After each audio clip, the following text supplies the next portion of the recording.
Crime ಕಾರ್ನರ್ಗೆ ಸ್ವಾಗತ. ನಾನು ಉಮರ್ ಫಾರೂಕ್.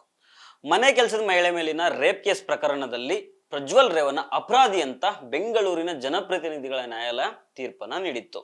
ಅಪರಾಧಿ ಪ್ರಜ್ವಲ್ ರೇವಣ್ಣಗೆ 10 ವರ್ಷ ಜೈಲು ಶಿಕ್ಷೆ ಅಥವಾ ಜೀವಾವಧಿ ಶಿಕ್ಷೆ ನೀಡಲಾಗುತ್ತೋ ಅಂತ ಎಲ್ಲರಲ್ಲೂ ಕುತೂಹಲ ಮನೆ ಮಾಡಿತ್ತು. ಈಗ ಆ ಕುತೂಹಲಕ್ಕೆ ಕೊನೆ ಬಿದ್ದಿದೆ.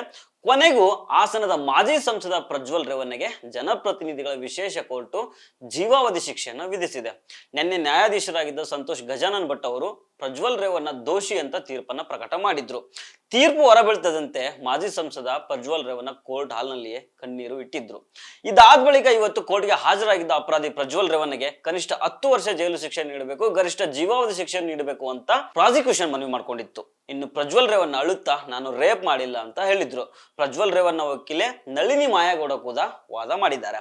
ಅಪರಾಧಿಗೆ ಕಡಿಮೆ ಶಿಕ್ಷೆ ಕೊಡುವಂತೆ ಮನವಿ ಮಾಡಿಕೊಂಡಿದ್ರು. ಇದೀಗ ಬೆಂಗಳೂರಿನ ಜನಪ್ರತಿನಿಧಿಗಳ ವಿಶೇಷ ಕೋರ್ಟ್ ನಲ್ಲಿ ತೀರ್ಪು ಹೊರ ಬಂದಿದೆ. ಪ್ರಜ್ವಲ್ ರೇವಣ್ಣಗೆ ಜೀವಾವಧಿ ಶಿಕ್ಷೆಯನ್ನು ವಿಧಿಸಲಾಗಿದೆ. ಪ್ರಜ್ವಲ್ ರೇವಣ್ಣ ವಿರುದ್ಧ ಒಟ್ಟು 4 ಪ್ರಕರಣಗಳು ದಾಖಲಾಗಿದ್ದಾವೆ. ಅದರಲ್ಲಿ ಮನೆ ಕೆಲಸದಾಕೆ ನೀಡಿದ ಪ್ರಕರಣದಲ್ಲಿ ಆರೋಪ ಈಗ ಸಾಬೀತಾಗಿದೆ. ಇನ್ನು 3 ಪ್ರಕರಣಗಳು ವಿಚಾರಣೆ ಹಂತದಲ್ಲಿವೆ. ಇವತ್ತು ಒಟ್ಟು 424 ಪುಟಗಳ ತೀರ್ಪನ್ನ ಬೆಂಗಳೂರಿನ ವಿಶೇಷ ಜನಪ್ರತಿನಿಧಿಗಳ ನ್ಯಾಯಾಲಯ ಪ್ರಕಟ ಮಾಡಿದೆ.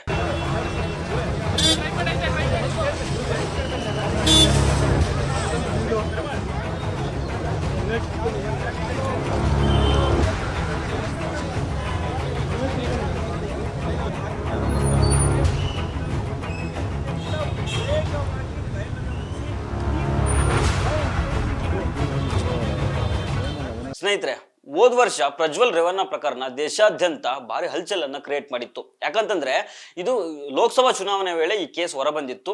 ಆಗ ಪ್ರಧಾನಮಂತ್ರಿ ನರೇಂದ್ರ ಮೋದಿ ಅವರು ಕೂಡ ಪ್ರಜ್ವಲ್ ರೇವಣ್ಣ ಪರವಾಗಿ ವೋಟ್ ಕೇಳೋದಕ್ಕೆ ಹಾಸನಕ್ಕೆ ಬಂದಿದ್ರು. ಹೀಗಾಗಿ ಪ್ರಜ್ವಲ್ ರೇವಣ್ಣ ಸುತ್ತ ಭಾರಿ ದೊಡ್ಡ ಮಟ್ಟದ ಚರ್ಚೆ ಆಗಿತ್ತು.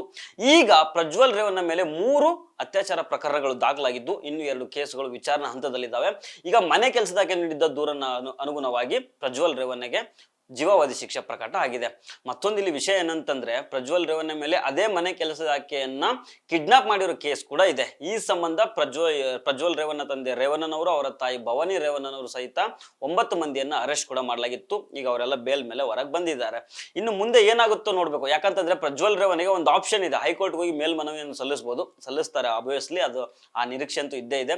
ಮುಂದೆ ಹೈಕೋರ್ಟ್ ನಲ್ಲಿ ಪ್ರಜ್ವಲ್ ರೇವಣ್ಣ ಪರವಾಗಿ ತೀರ್ಪು ಬರುತ್ತೋ ಅಥವಾ ಈ ಜನಪ್ರತಿನಿಧಿಗಳ ವಿಶೇಷ ನ್ಯಾಯಾಲಯ ತೀರ್ಪು ಕೊಟ್ಟಿದೆ ಅದನ್ನೇ ಹೈಕೋರ್ಟ್ ಎತ್ತಿ ಹಿಡಿಯುತ್ತಾ ಅನ್ನೋದನ್ನ ಕಾದು ನೋಡ್ಬೇಕಾಗಿದೆ. ನಮಸ್ಕಾರ.